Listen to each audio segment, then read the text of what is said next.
کیا تمہاری بات سنو؟ بیٹھو تم، بیٹھ جاؤ تم. یہ کیا قوالی کی محفل ہے؟ قوالی کی محفل ہے یہ؟ ایسے ذلیل نہیں کیا جاتا. قوالی کی محفل ہے یہ؟ مفتی صاحب قوالی ہے یہ؟ قوالی تھی وہ، ایسے ذلیل نہیں کیا جاتا ہے. قوالی تھی وہ، قوالی تھی وہ. نہیں وہ قوالی تھی وہ. بیٹھ جاؤ سب، بیٹھ جاؤ سب. بس بھائی اصلاح کرنے کے لیے بیٹھا ہوا ہوں. بیٹھ جاؤ، بیٹھ جاؤ. نہیں وہ غلط ہے، جو کچھ ہوا وہ غلط ہے. جو کچھ ہوا وہ غلط ہے. جو کچھ ہوا وہ غلط ہے. نہیں ہے. ہاں ہاں کیا یہاں پر ناچ کو سننا چاہتا ہے وہ؟ ناچ کو سنے گا وہ، ناچ کو سنے گا. ناچ کو سناؤ. دینی مجلس میں ناچ کراؤ گے تم؟ بیٹھ.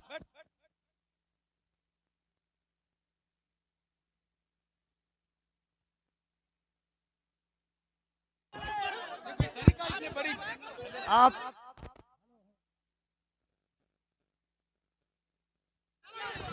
Hello hello. جب مفتی صاحب کو معلوم تھا کہ شبیر برکاتی آ رہے ہیں تو مفتی صاحب کو آنا ہی نہیں چاہیے تھا. یہاں آنا ہی نہیں چاہیے تھا. حضرت آپ کو ایسے ذلیل نہیں کیا جاتا. مفتی صاحب ایسے ذلیل نہیں کیا جاتا ہے کسی کو. یہ اسلام نہیں ہے. مفتی صاحب میں بھی جلسہ پڑھ رہا ہوں. ایسے ذلیل ایک مہمان کو اس طرح ذلیل نہیں کیا جاتا ہے. یہ کوئی معاذرہ نہیں ہے. آپ جان رہے تھے کہ شبیر آ رہا ہے. حضرات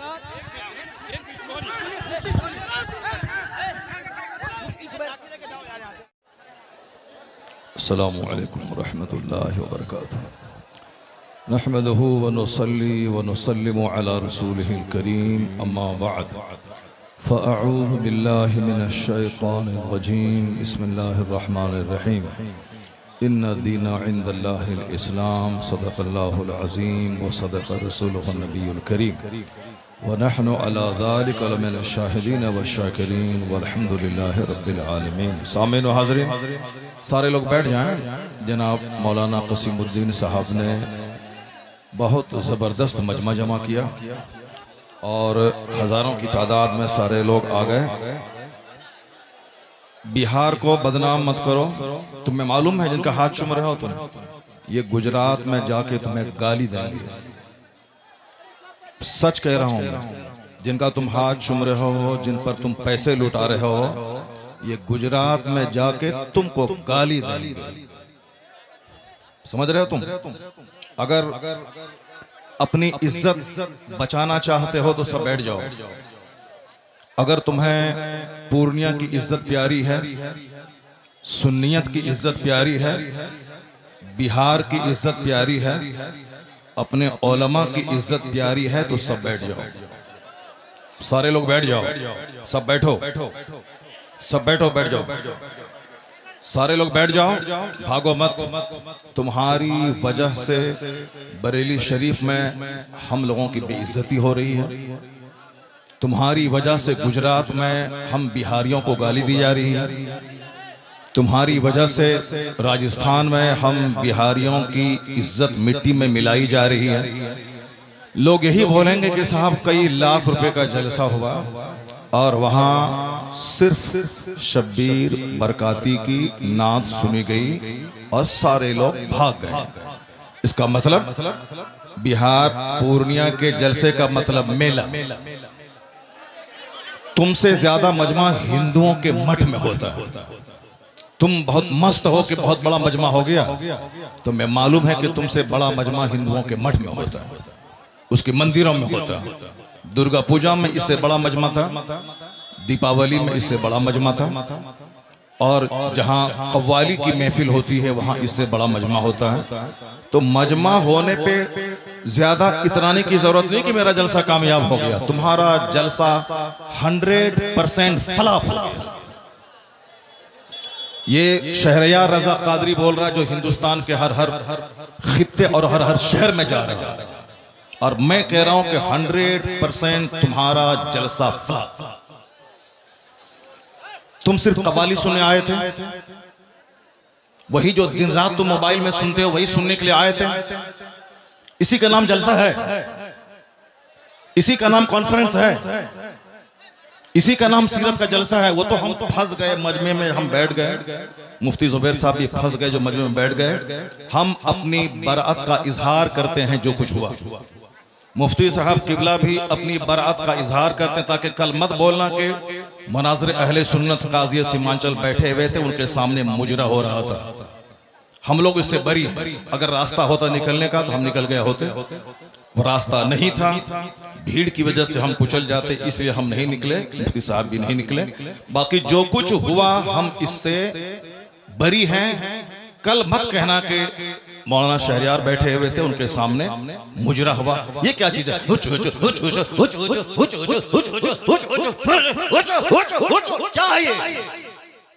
کیا ہے یہ؟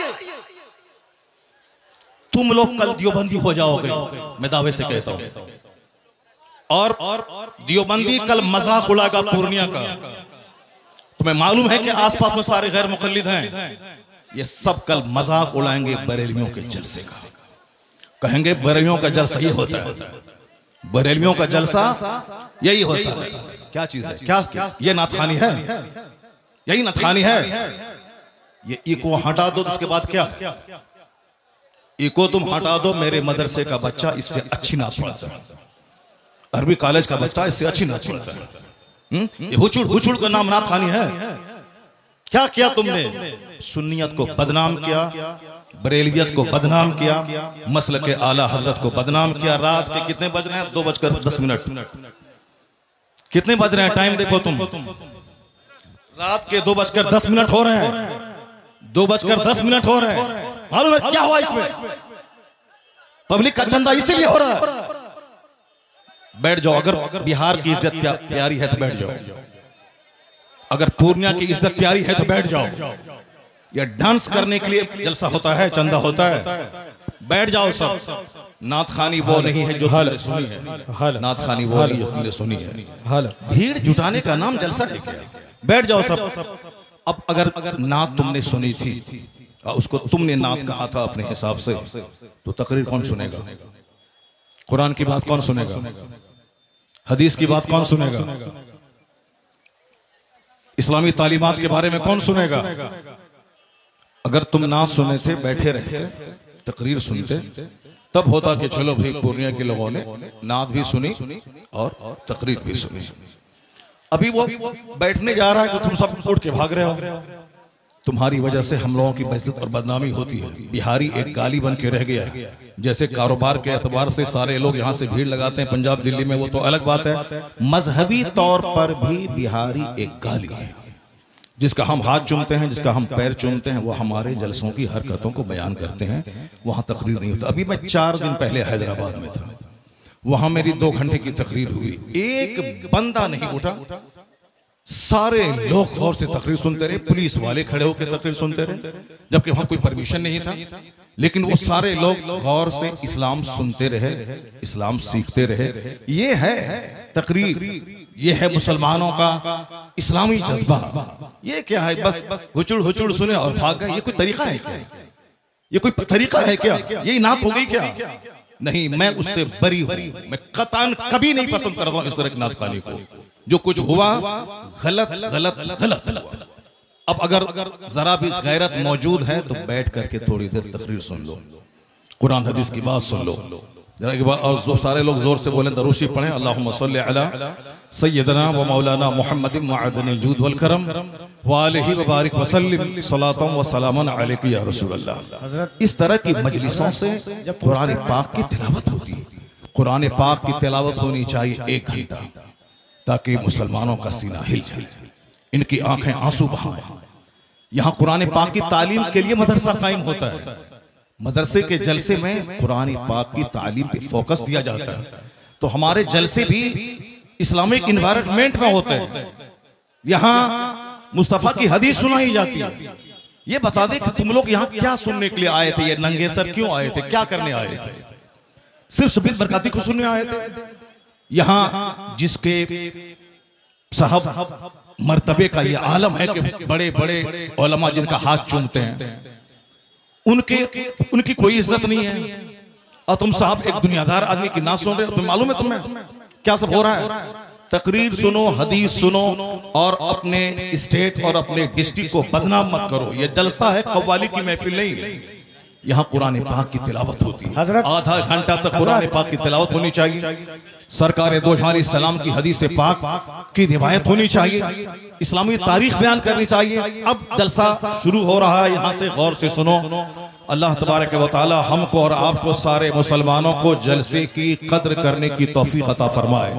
ذرا ایک بار زور سے بولو سبحان اللہ، ہاتھ اٹھا کے بولو لا الہ الا اللہ محمد الرسول اللہ صلی اللہ علیہ وسلم۔ کنتم خیر امت اخرجت للناس تعمرون بالمعروف وتنہون عن المنکر۔ تم بہترین امت ہو، تم بہترین امت ہو جو لوگوں کی طرف بھیجے گئے ہو، اور تمہاری ڈیوٹی ہے نیک راہ پہ چلنا، نیکی کا پیغام دینا، اور تمہاری ڈیوٹی ہے برائیوں سے روکنا۔ کیا ہوا جی؟ بیٹھ جاؤ تم وہاں پہ، بیٹھو ننگے سر بیٹھ کیا کرنے آیا تم؟ بیٹھو تم وہاں پہ، کیا تمہاری بات سنو؟ بیٹھو تم وہاں پہ، بیٹھ جاؤ تم وہاں پہ۔ یہ کیا قوالی کی محفل ہے؟ قوالی کی محفل ہے یہ؟ ایسے ذلیل نہیں کیا جاتا، قوالی کی محفل ہے یہ؟ مفتی صاحب قوالی ہے یہ؟ قوالی تھی وہ، ایسے ذلیل نہیں کیا جاتا ہے۔ قوالی تھی وہ، قوالی تھی وہ، نہیں قوالی تھی وہ۔ بیٹھ جاؤ سب، بیٹھ جاؤ سب، بس بھائی اسلام کرنے کے لیے بیٹھا ہوا ہوں، بیٹھ جاؤ بیٹھ جاؤ۔ نہیں وہ غلط ہے، جو کچھ ہوا وہ غلط ہے، جو کچھ ہوا وہ غلط ہے، جو کچھ ہوا وہ غلط ہے، نہیں ہے۔ ہاں ہاں یہاں تو ناچ کو سننا چاہتا ہے، وہ ناچ کو سنے گا، وہ ناچ کو سنے گا، ناچ کو سناؤ، دینی مجلس میں ناچ کراؤ گے تم؟ بیٹھ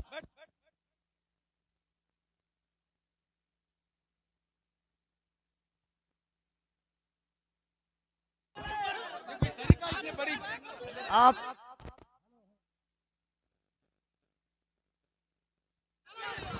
ہلو جب مفتی صاحب کو معلوم تھا کہ شبیر برکاتی آ رہے ہیں تو مفتی صاحب کو آنا ہی نہیں چاہیے تھا، یہاں آنا ہی نہیں چاہیے تھا حضرت آپ کو۔ ایسے ذلیل نہیں کیا جاتا مفتی صاحب، ایسے ذلیل نہیں کیا جاتا ہے کسی کو، یہ اسلام نہیں ہے۔ نہیں مفتی صاحب، میں بھی جلسہ پڑھ رہا ہوں، ایسے ذلیل ایک مہمان کو اس طرح ذلیل نہیں کیا جاتا ہے، یہ کوئی معاذرہ نہیں ہے۔ آپ جان رہے تھے کہ شبیر آ رہا ہے حضرات۔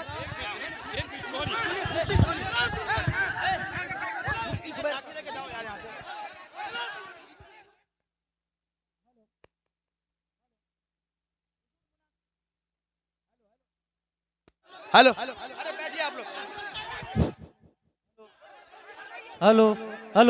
شانتی ہو جائیے، شانتی ہو جائیے، بیٹھیے بیٹھیے، شانتی رکھیے، بس بیٹھیے، آپ لوگ بیٹھیے، شانتی بنائیے، آپ لوگ پہلے شانتی بنائیے۔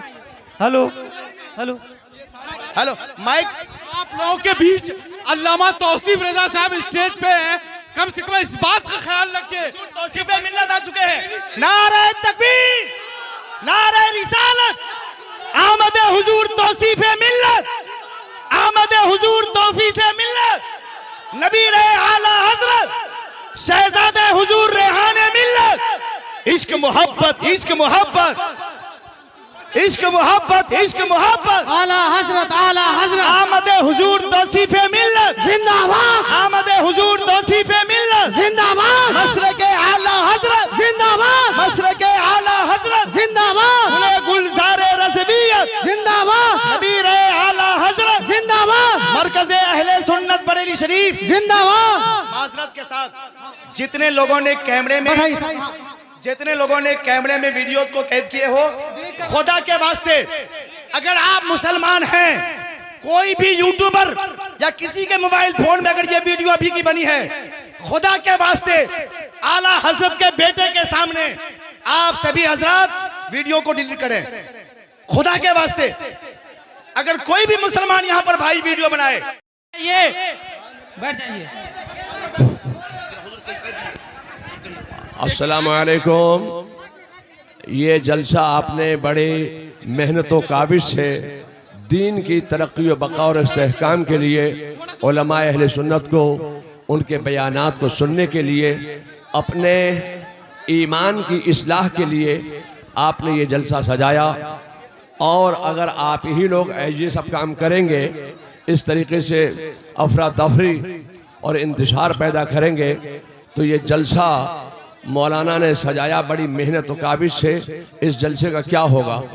آپ حضرات علاقے کے ہیں، اپنے علاقے کی عزت کا آپ خیال کیجئے، اور یہ معاملات جو ہیں پہلے کے اور تھے، اب 1 منٹ میں پوری دنیا میں بات پہنچ جاتی ہے، اس لیے میں آپ سے گزارش کروں گا کہ آپ کے علاقے کے بہت بڑے عالم دین مولانا شہریار رضا صاحب بہت بڑے عالم دین ہیں، اور نعت سننا عبادت، نعت لکھنا عبادت، نعت پڑھنا عبادت، لیکن مجھے آپ بتائیے کہ جب تک کہ علماء کی تقریریں آپ نہیں سنیں گے تو یہ کون بتائے گا کہ نعت سننا عبادت ہے، نعت پڑھنا عبادت ہے، نعت لکھنا عبادت ہے؟ علماء کی تقریریں سے ایمان سلامت ہوگا، عقیدہ محفوظ ہوگا، تو علماء کی تقریر سننا پہلے، نعت سننا یہ بعد میں۔ نعت بھی پڑھی جائے گی اور تقریر بھی کی جائے گی۔ آپ لوگ بڑے اطمینان کے ساتھ تشریف رکھیں، حضرت مولانا شہریار رضا صاحب کا خطاب نایاب دستیاب ہوگا انشاءاللہ۔ بیٹھ جائیں سارے لوگ، بیٹھ جائیں۔ حضور پیر طریقت علامہ مولانا توصیف رضا خان صاحب قبلہ مدظ العلی نبیر اعلیٰ حضرت، یہ اعلیٰ حضرت کے شہزادے ہیں۔ انہوں نے یہاں آنے کے بعد آپ کو نصیحت کی کہ نعت خوانی بھی ہو مگر تقریر سب سے پہلے ہونی چاہیے۔ میں نے آپ کی ان اداؤں کی وجہ سے مجھ کو ناراضگی ہوئی، کیونکہ تقریر نعت سننے کے بعد سارے لوگ یک بیک کھڑے ہو گئے، یہ جلسے کی توہین ہے، ہمارے علاقے کی توہین ہے۔ اس لیے یہ جلسہ ہے سیرت کی محفل ہے، اصلاح ایمان و عمل کانفرنس ہے۔ اب ذرا تھوڑی دیر میری گفتگو سنیں، اس کے بعد دستار بندی کا منظر ہوگا اور حضور پیر طریقت کا خطاب نایاب ہوگا۔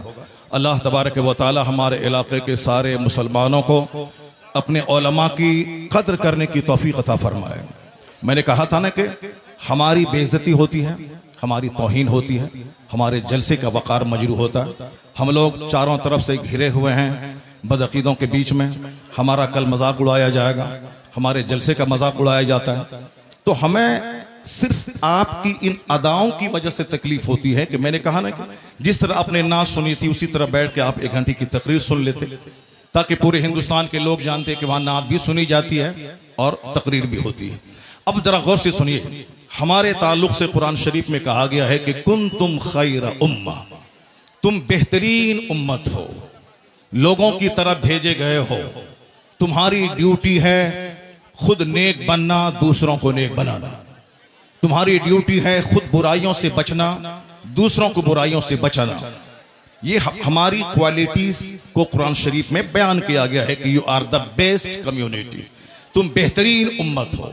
اب بہترین کیوں ہو؟ اسی لیے ہو کہ تمہارا کام ہی ہے نیک بننا، دوسروں کو نیکی کا پیغام دینا۔ تمہاری ذمہ داری ہے خود برائی سے بچنا اور دوسروں کو برائی سے بچانا۔ دوسرے لوگ کھانے پینے پیدا ہوئے ہیں، دوسرے لوگ موج مستی کرنے پیدا ہوئے ہیں، دوسرے لوگ شراب پئیں، بدکاری کریں، سود کھائیں، اس سے کیا مطلب ہے؟ اس کو مرنے کے بعد حساب کتاب کا کوئی خوف ہی نہیں ہے۔ یہ ساری باتیں ہم مسلمانوں کو سوچنا ہے۔ سرکار دو جہاں کی حدیث ہے کہ لا تزول قدم عبد حتی یسأل عن اربع، آقا فرماتے ہیں کہ قیامت کے دن بندے کا پاؤں اپنی جگہ سے 1 انچ نہیں ہٹے گا، 1 انچ نہیں ہٹے گا جب تک کہ 4 چیزوں کا اس سے سوال نہ ہو جائے، جب تک کہ 4 چیزوں کا اس سے سوال نہ ہو جائے۔ سب سے پہلا سوال ہوگا ان عمرہ فیما افنا، یعنی اپنی یہ قیمتی زندگی تم نے کس کام میں گزاری۔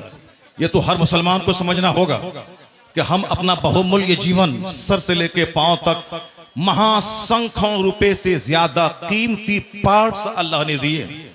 جو لوگ گونگے ہیں بات نہیں کر سکتے، ان کو دیکھنے کے بعد اپنی زبان کی اہمیت سمجھیں۔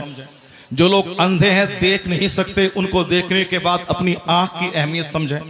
جو لوگ پاگل ہیں سمجھ نہیں سکتے، ان کو دیکھنے کے بعد اپنی عقل کی اہمیت سمجھیں۔ جس کے پاس ہاتھ نہیں ہے وہ لولہے کو دیکھ کر اپنے ہاتھ کی اہمیت سمجھیں۔ جو لوگ لنگڑے ہیں، جو چل نہیں سکتے، ان کو دیکھنے کے بعد اپنے پاؤں کی اہمیت سمجھیں۔ جو اربوں میں کھیلنے والے 2 روٹی کھا کے پچا نہیں سکتے، ان کو دیکھ کر 10 روٹی کھانے کے بعد پچانے کی جو مشین اللہ نے پیٹ کی شکل میں دی ہے، اس کا مہتو سمجھیں۔ حضور فرماتے ہیں قیامت کے دن ان ساری نعمتوں کے بارے میں سوال ہوگا۔ تم نے اپنے پاؤں کا کیسا استعمال کیا؟ تم نے اپنی زبان کا کیسا استعمال کیا؟ تم نے اپنے ہاتھ کا کیسا استعمال کیا؟ تم نے اپنی آنکھ کا کیسا استعمال کیا؟ ساری زندگی کے بارے میں سوال ہوگا۔ ناچ تماشے میں زندگی گزاری یا قرآن کی تلاوت میں گزاری؟ تم نے صرف وقتی لذت کی خاطر تم نے انجوائے کیا، یا تم نے رات میں تہجد کے وقت اٹھ کے اللہ کے خوف سے آنسو بہایا؟ یہ سوال ہوگا ساری نعمتوں کے بارے میں۔ یہ قیمتی زندگی کس کام میں گزاری؟ ہمیں مشرکوں کے ناچنے گانے سے کوئی اعتراض نہیں، ہمیں یہود و نصارہ کی ناچ گانے سے کوئی اعتراض نہیں ہے، ہمیں بدھ اور جین کے ننگے رہنے سے کوئی اعتراض نہیں ہے۔ ہمیں صرف مسلمانوں سے کہنا ہے کہ ہمارے پیغمبر نے کہا ہے کہ قیامت کے دن 1 انچ اپنی جگہ سے ہٹ نہیں پاؤ گے جب تک کہ 4 سوالوں کا جواب نہیں دے دو۔ ہر مسلمان کے بچوں کو یہ حدیث یاد ہونی چاہیے، ہر مسلمان کے گھر میں یہ حدیث لکھی ہونی چاہیے، ہر مدرسے کی دیواروں میں اس حدیث پاک کو لکھا جانا چاہیے، ہر مسجد میں اس حدیث پاک کو لکھا جانا چاہیے، تاکہ سارے لوگ اپنی رسپانسبلٹیز کو سمجھیں کہ قیامت کے دن کیا ہوگا۔ پہلا ان عمرہ فیما افنا، زندگی کے بارے میں زندگی کس کام میں گزاری۔ دوسرا سوال ہوگا ان شبابہ، جوانی کے بارے میں کہ تم نے جوانی کس کام میں گزاری۔ جوانی دیوانی ہوتی ہے، جوانی میں لوگ کہتے ہیں کہ چلو کچھ بھی کرو، بڑھاپے میں تو نیک بن ہی جانا ہے، جبکہ بڑھاپے میں 90% لوگ نیک نہیں بنتے، البتہ بیمار بن کر وہ اپنی زندگی کے آخری ایام کو بھی تباہ و برباد کرتے ہیں۔ حضور فرماتے ہیں کہ تم جوانی کس کام میں گزاری، اس کا سوال ہوگا۔ تیسرا سوال ہوگا ان مالہ من این اکتسبہ وفیما وضعہ، یعنی مال کہاں سے کمایا اور کہاں خرچ کیا، اس کا سوال ہوگا۔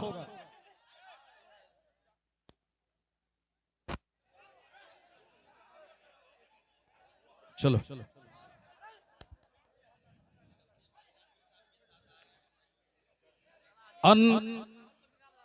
معلوم ہے نبی اعلیٰ حضرت بیٹھے ہوئے ہیں، شہزادہ اعلیٰ حضرت بیٹھے ہوئے ہیں۔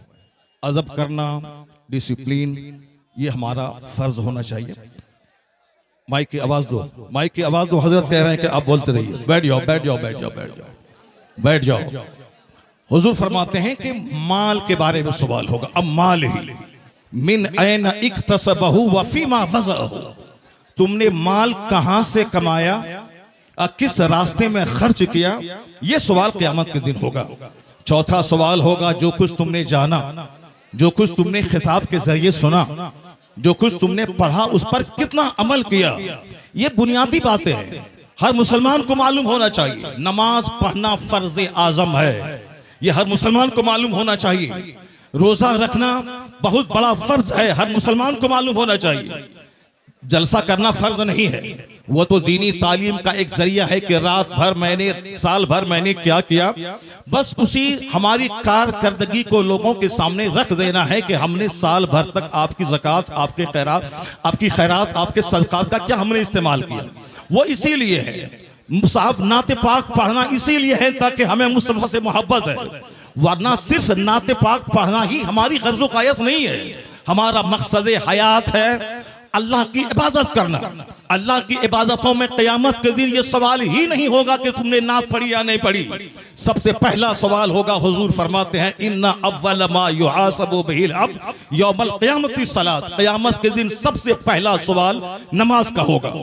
فاتحہ اچھی چیز ہے مگر نماز اس سے بڑی چیز ہے، جلسہ جلوس اچھا کام ہے مگر نماز پڑھنا اس سے سب سے بڑا کام ہے، مزارات کی حاضری اچھا کام ہے مگر اس سے بڑا کام ہے نماز پڑھنا۔ سرکار اعلیٰ حضرت کا جو مسلک ہے وہ مسلک یہی ہے کہ ہاں نفل کو نفل کا درجہ دیا جائے، فرض کو فرض کا درجہ دیا جائے، واجب کو واجب کا درجہ دیا جائے، ایسا نہیں کہ نفل کو فرض بنا دیا جائے۔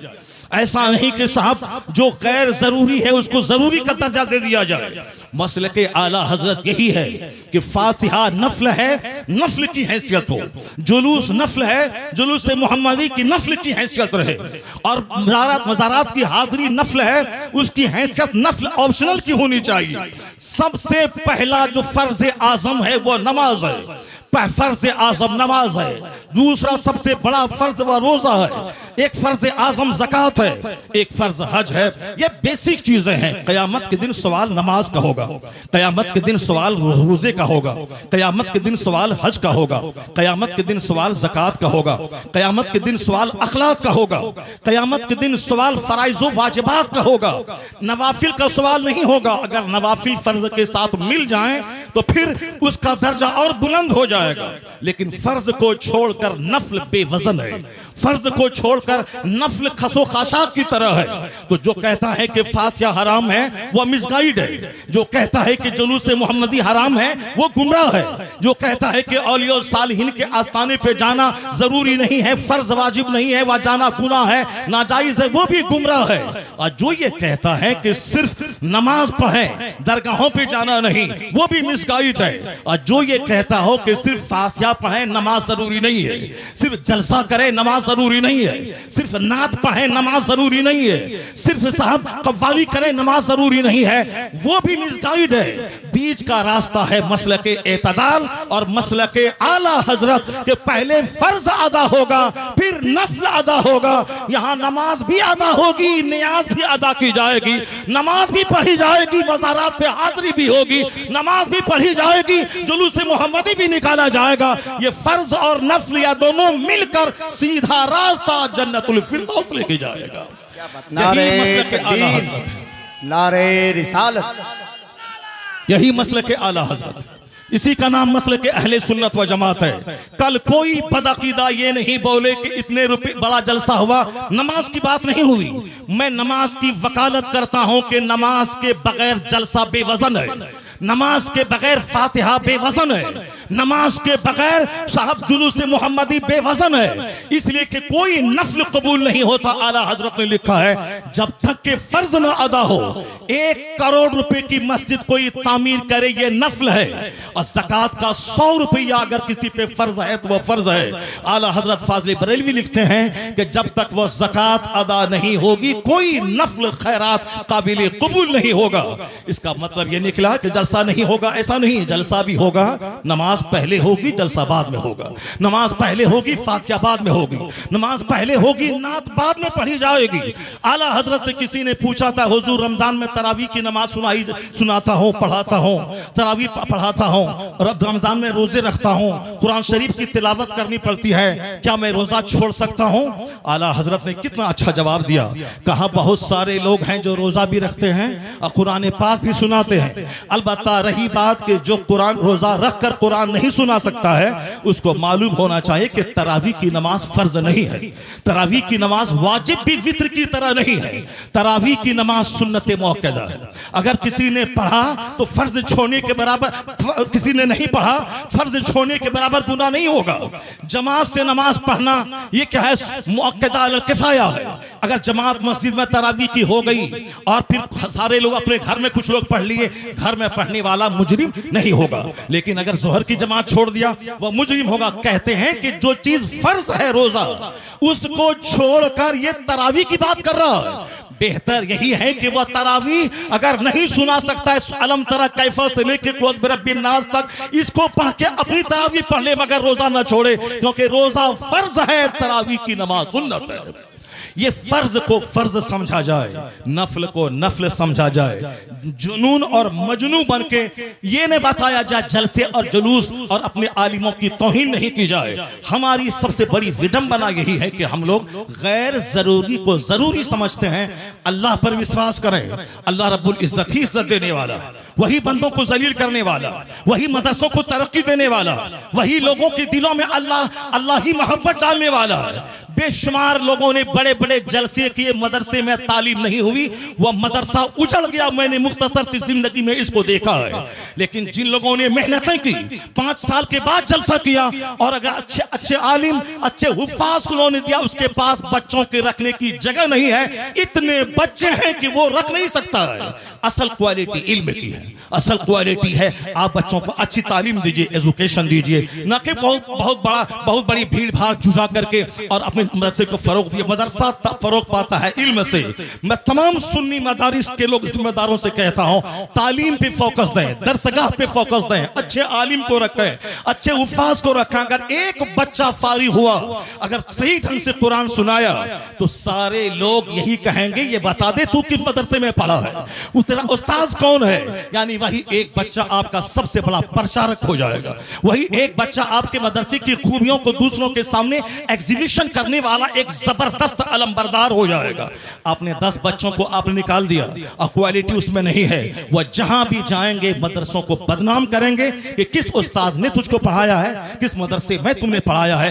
کوالٹی پہ زور دینا. بس آخری بات سن لیں، ابھی مسلمانوں کے چہرے پہ ایک ہوائیاں اڑ رہی ہیں کہ ہمارا مستقبل کیسا ہے، ہمارا فیوچر کیسا ہے، ہمارا آنے والا دن کیسا ہے.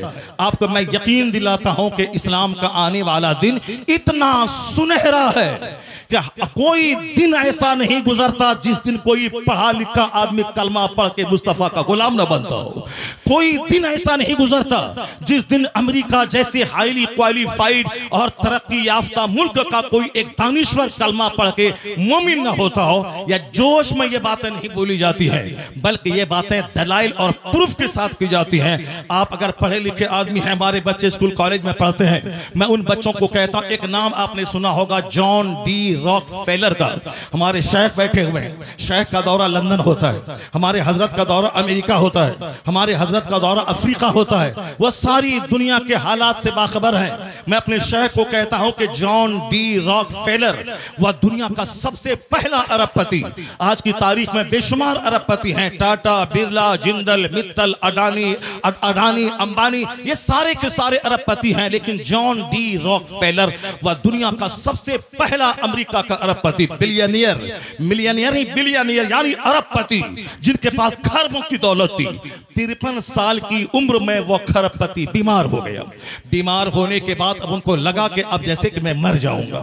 جب مر ہی جاؤں گا، اکثر آج کل یہ ڈپریشن کا مرض بڑھ رہا ہے عورتوں میں بھی اور مردوں میں بھی. عورتیں بھی کہتی ہیں کہ اب مجھ کو ایسا لگتا ہے کہ میں مر جاؤں گا. مرد بھی کہتے ہیں کہ تھوڑا سا بیمار ہوا، بخار ہوا اور لگتا ہے کہ جیسے کہ اب میں مر جاؤں گا. یہ مرنے کی باتیں تو اب ٹھیک ہے، اچھی بات ہے، میں مر جاؤں گا، لیکن مرنے کے بعد جہاں جاؤں گا وہاں کے لیے تو کام بڑھا دینا چاہیے، وہاں کی عبادت بڑھا دینی چاہیے. صرف خوف ہے کہ میرے بچوں کا کیا ہوگا، میری بچی کا کیا ہوگا. نہیں، عقل مند وہ ہے جس کو لگے کہ اب میں مر جاؤں گا تو اس کو عبادت بڑھا دینی چاہیے، سجدہ بڑھا دینی چاہیے، تلاوت بڑھا دینی چاہیے، گناہوں سے سچی توبہ بڑھا دینی چاہیے. یہ ہونا چاہیے، نہ کہ صاحب بال بچوں کے خوف میں موت سے گھبرانا چاہیے. وَمَن يَتَوَكَّلْ عَلَى اللَّهِ فَهُوَ حَسْبُهُ، جو اللہ پہ بھروسہ کرتا ہے اللہ اس کے لیے کافی ہوتا ہے.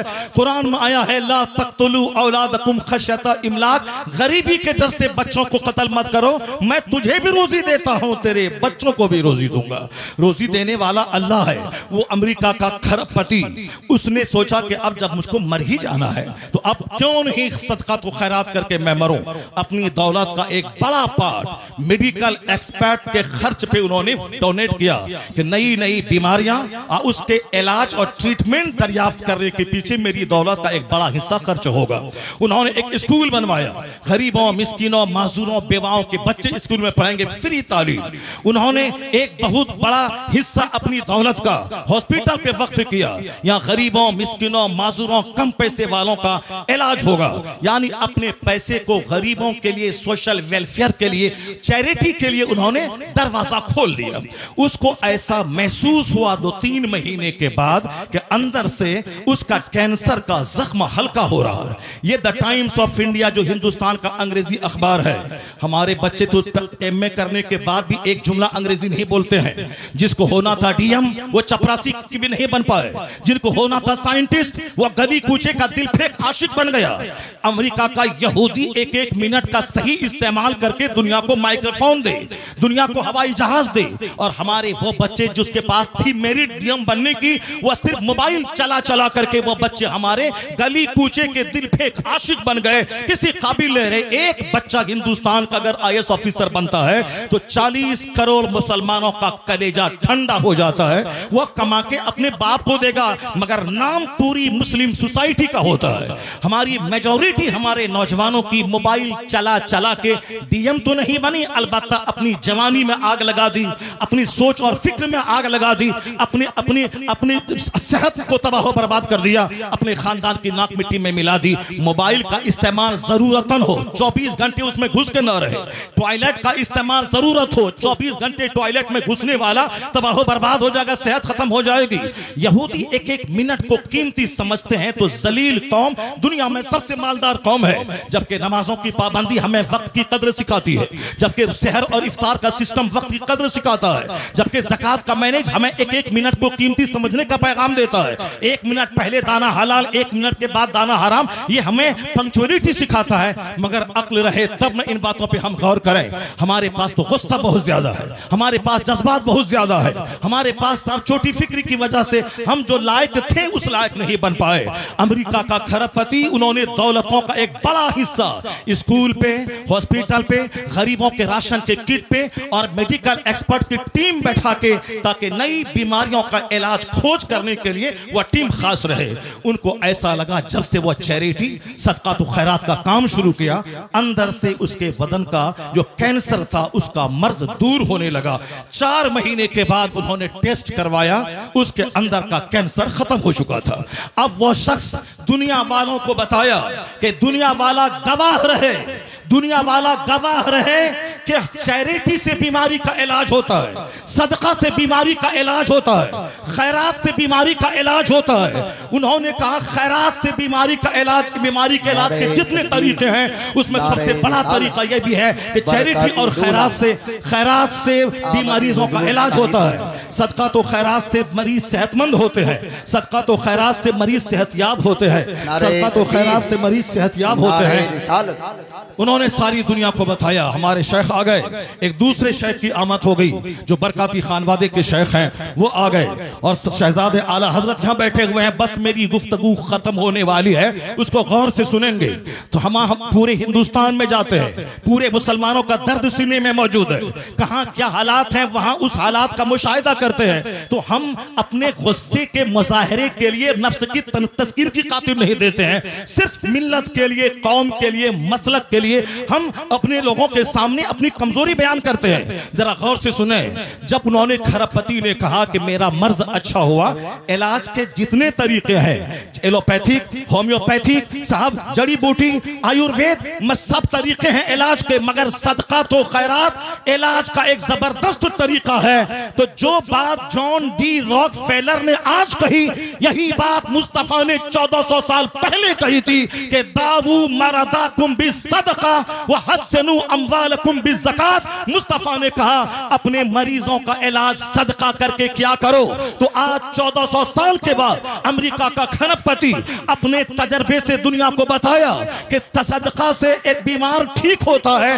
جو بات مصطفیٰ نے 1400 سال پہلے کہی وہ امریکہ کا کرسچن ذاتی تجربے سے بتا دیا کہ مصطفیٰ کا قول سچا ہے، مصطفیٰ کا مذہب سچا ہے اور خیرات سے علاج ہوتا ہے۔ تو آج جیسے دانشوروں کے بیچ مصطفیٰ کی حدیث کی صداقت سامنے آ رہی ہے، کلمہ پڑھنے والوں کی تعداد میں زبردست اضافہ ہوتا چلا جا رہا ہے۔ اسلام کبھی خطرے میں نہیں تھا اور آج بھی خطرے میں نہیں ہے۔ جیسے جیسے علم بڑھ رہا ہے، جیسے جیسے ریسرچ بڑھ رہی ہے، جیسے جیسے تحقیق بڑھ رہی ہے، ویسے ویسے مصطفیٰ کے غلاموں کی تعداد میں اضافہ ہوتا جا رہا ہے۔ اسلام کے تعلق سے آپ بے فکر ہو جائیں، اپنی فکر کریں کہ میرا مرتے وقت کیا ہوگا، میرا قبر میں کیا ہوگا، میرا حشر میں کیا ہوگا، کل اگر میں مر گیا تو میرا کیا ہوگا۔ اسلام کے بارے میں زیادہ فکر کرنے کی ضرورت نہیں ہے۔ اسلام بہت زندہ و تابندہ مذہب ہے. پوری دنیا کے ہر گوشے میں ہر خطے میں اسلامی چراغ روشن ہو رہا ہے. جتنے بھی لوگوں نے اسلام کا چراغ بجھانا چاہا وہ سب بجھ گئے. ان کی عزتیں مٹی میں مل گئیں. ان کے آبا و اجداد دشمنی کی آگ میں جل کر مٹی میں مل گئے. اسلام مسکرا رہا ہے, مدرسہ مسکرا رہا ہے, مسجدیں مسکرا رہی ہیں, اذان مسکرا رہی ہے. ہمارے مشائخ کے چہرے کی داڑھیاں, ان کے سروں کی پگڑیاں مسکرا رہی ہیں. کبھی اسلام خطرے میں نہیں تھا اور آنے والے وقت میں بھی جیسے جیسے علم کا اجالا پھیلے گا مصطفیٰ کے غلاموں کی تعداد میں اضافہ ہوتا چلا جائے گا. ہے نور خدا کفر کی حرکت پہ خندہ زن, پھونکوں سے یہ چراغ بجھایا نہ جائے گا.